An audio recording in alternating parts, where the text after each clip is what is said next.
Konsihal Miles Ari Sanchez, Konsihal Dennis Alipango, siga kaulakaw kay secure ng perimeter ko, no?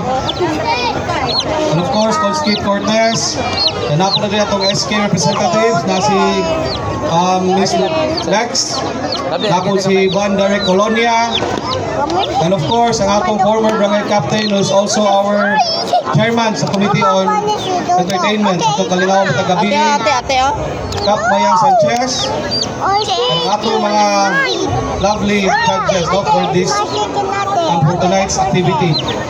We have Mr. Ervin Dimape, ang atong umabot ng siyal sab, Miss Kizzy Alipango, anak ni Coach Dennis Alipango, of course, and Sir Richard, ang atong silingan sa Tres Rosas.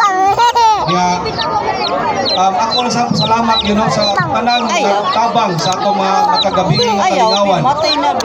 Grabe kayo